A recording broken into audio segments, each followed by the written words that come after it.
उद्धव ठाकरे संपले, उद्धव ठाकरेंची शिवसेना संपली असं म्हणणाऱ्या लोकांसाठी बीएमसीची जी निवडणूक होती ती त्यांच्या तोंडावर एक चपराक होती.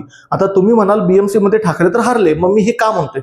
याचं कारण म्हणजे एवढी नामुष्की होऊन पण, पक्षचिन्ह जाऊन पण ठाकरेंनी 65 जागा जिंकल्या. आपल्याला समजून घेतलं पाहिजे की मागच्या महानगरपालिकेच्या निवडणुकीमध्ये शिवसेनेला 84 जागा मिळालेल्या. त्यावेळेस त्यांच्याकडे सगळं होतं, त्यांच्याकडे पक्ष होता, नाव होतं, लोक होती, पैसा होता.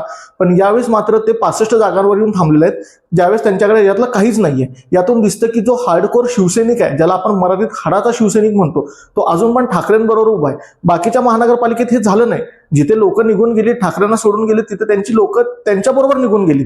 पण तसं मुंबईत झालं नाही. तुम्ही समजून घ्या की मुंबईतले बहुतांश ठाकरेंचे नगरसेवक हे शिंदेनी फोडले आणि नगरसेवक जेव्हा फुटून जातो तो एकटा जात नाही, तो त्याच्यावर त्याचा केडर घेऊन जातो. असं होऊन देखील जो हाडाचा शिवसैनिक आहे तो ठाकरेंबरोबर उभा राहिला.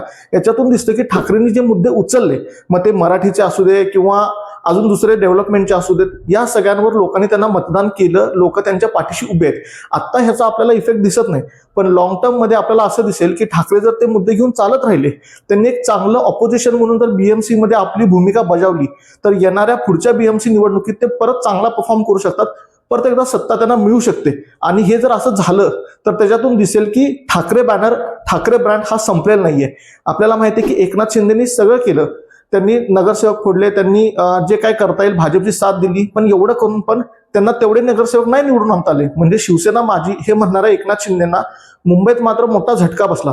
याच्यातून एक आशेचा किरण एवढाच आहे की ठाकरेंनी काम करत राहावं आणि राज ठाकरेंची साथ सोडू नये. राज ठाकरे प्लस उद्धव ठाकरे हे कॉम्बिनेशन मुंबईत परत एकदा सत्तेत पुढच्या वेळी येऊ शकतं, हेच या निवडणुकीला दाखवून दिलं.